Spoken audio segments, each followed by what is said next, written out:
Pemirsa Trijaya, kita ikuti informasi dalam Trijaya Update. Anda bisa like maupun subscribe di YouTube Trijaya FM.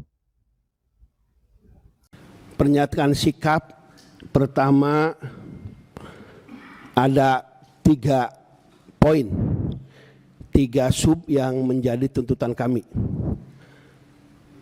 Pernyataan sikap Himasal ini pertama, desakan terhadap Komisi Penyiaran atau KPI.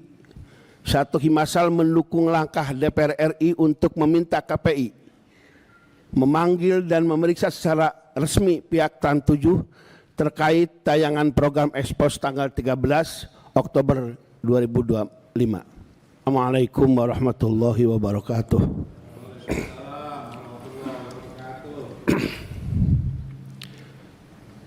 Penjamaian sikap Himasal Himpunan Alumni Santri Lirboyo yang dilaksanakan pada hari Kamis tanggal 16 Oktober 2025 kepada yang terhormat Wakil Ketua DPR RI Dr. Haji Cucut Ahmad Syefrujal, Ketua Praksi Dr. Haji Jajul Fawaid, dan segenap anggota DPR RI. Alhamdulillah hadir di sini Bapak Haji Oleh Soleh Komisi 1 DPR RI, Dr. Kiai Haji Muhammad Imanul Haq, tetangga abdi di Majalengka, Pak Haji Lulu Andrian Irfan, Wakil Ketua Komisi 10 DPR RI, dan orang tua kami Habib Syarif Muhammad, Komisi 10 DPR RI. Pernyataan sikap pertama ada 3 poin, 3 sub yang menjadi tuntutan kami. Pernyataan sikap Himasal ini pertama, desakan terhadap Komisi Penyiaran atau KPI. 1. Himasal mendukung langkah DPR RI untuk meminta KPI memanggil dan memeriksa secara resmi pihak Trans 7 terkait tayangan program Expose tanggal 13 Oktober 2025. Kemudian yang kedua, KPI diminta untuk melakukan investigasi menyeluruh terhadap proses produksi dalam penayangan Expose, termasuk naskah, riset lapangan, serta proses editing yang berpotensi mengandung unsur pelecehan terhadap lembaga keagamaan, di dalamnya adalah pondok pesantren. 3. KPI perlu mengadakan pedoman perilaku penyiaran dan standar program siaran dengan memberikan sanksi yang tegas karena nilai-nilai tersebut melanggar etika dan norma penyiaran. Kemudian yang keempat, KPI diharapkan meninjau ulang pedoman dan regulasi penyiaran yang menyangkut tayangan tentang pesantren, ulama, dan simbol-simbol keagamaan agar ada perlindungan khusus terhadap lembaga pendidikan Islam. Kelima, KPI perlu mendorong industri media untuk meningkatkan literasi keagamaan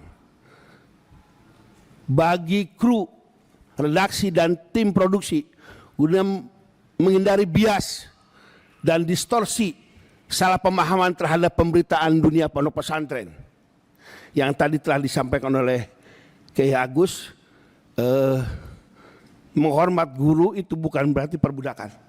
Itu yang perlu ditanamkan atau dimengerti oleh dunia pers. Kemudian Himasal meminta KPI untuk membuka ruang partisipasi masyarakat pesantren dalam proses konsultatif publik terkait revisi pedoman penyiaran keagamaan. Kemudian yang ketujuh, KPI diminta menghentikan sementara program Expose, dan alhamdulillah informasi terakhir tadi kita demo sudah diberhentikan. Kemudian sampai seluruh proses evaluasi klarifikasi yang berkait dengan sistem editorial dilakukan secara terbuka dan terukur. Jadi tadi kita habis demo di Trans 7, langsung kemudian tawaf muter-muter ke Senayan, ketemu di gedung DPR itu. Kemudian yang B, desakan terhadap Kementerian Komunikasi dan Digital Komdi RI. 1. Himasal mendesak Komdi RI melalui Dirjen Komunikasi Publik dan Dirjen Pengawasan Ruang Digital untuk melakukan audit etik dan digital terhadap seluruh konten ekspos dan platform daring yang ada di Trans 7. Kemudian yang kedua, Komdigi RI perlu menegakkan regulasi perlindungan ruang digital agar simbol-simbol keagamaan termasuk pondok pesantren dan tokoh agama tidak dijadikan bahan eksploitasi atau nyinyiran di media sosial.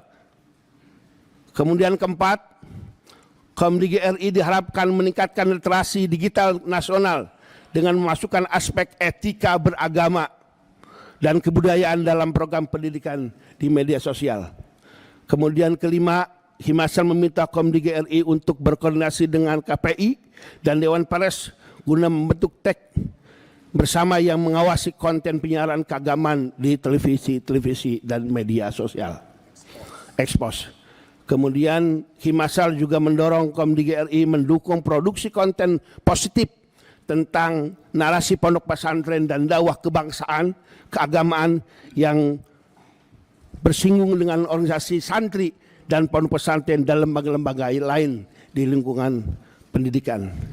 Terakhir, untuk desakan terhadap Trans 7 dan Trans Corporation, satu, Himasal menuntut Trans 7 dan Trans Corporation untuk menyampaikan permintaan maaf terbuka secara resmi kepada publik khusus komunitas pondok pesantren secara umum dan Lirboyo secara khusus yang datang dari pribadi pemilik yaitu Bapak Khairul Tanjung. Dan itu dimohon untuk ditayangkan terbuka, bukan melalui rekaman dan disebarkan ke media sosial. Sebab itu nanti mohon dengan hormat informasi terakhir bahwa Pak Khairul Tanjung juga berkenan akan hadir ke Lirboyo. Mudah-mudahan ini bisa membuka dan bisa memberikan narasi baik kepada dunia pondok pesantren.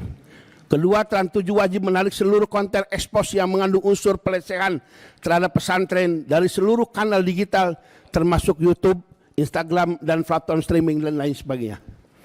Kemudian ketika Himasal mendesak manajemen Trans 7 untuk melakukan evaluasi internal terhadap tim redaksi, produsen, dan penanggung jawab program guna memastikan tidak ada lagi pelanggaran etik di masa-masa yang akan datang. Kemudian keempat, Trans 7 perlu membuat pedoman internal penyiaran keagamaan dan budaya sebagai bentuk komitmen perusahaan dalam menjaga keberagaman dan keharmonisan lembaga keagamaan. Kemudian kelima, Himasal mengusulkan agar Trans 7 menggagas program dokumenter edukatif yang menampilkan nilai-nilai pesantren sebagai pusat modernisasi beragama. Maaf, ini mungkin kalau bahasa Kiai Maman konsep beragama yang wasatiyah, moderasi beragama, toleransi, dan pendidikan karakter bangsa bekerja sama dengan unsur-unsur pengurus atau pondok pesantren di Indonesia, termasuk di dalamnya adalah Himasal. Trans 7 diharapkan melibatkan perwakilan pesantren dan tokoh agama dalam proses perencanaan konten yang berkaitan dengan tema keagamaan agar terjadi keseimbangan informasi dan penghormatan terhadap nilai-nilai lokal atau wisdom. Kemudian yang terakhir, penutup, komitmen Himasal untuk menjaga moralitas dan ketertiban publik. Kemudian yang kedua, Himasal berkomitmen menumbuhkan jalur moral, edukatif, dan hukum yang santun. Himasal tidak akan terprovokasi oleh sentimen publik, tetapi tetap fokus memperjuangkan keadilan dan kehormatan lembaga pondok pesantren. Kemudian terakhir, pesantren adalah sumber pencerahan, penjaga moral bangsa, mengajak seluruh pihak, pemerintah, media, masyarakat untuk bersama-sama memulihkan marwah pesantren serta memperkuat literasi media keagamaan di Indonesia. Barangkali itulah tambahan dari Himasal Jawa Barat untuk menambahkan apa yang disampaikan oleh Kiai Agus. Terima kasih.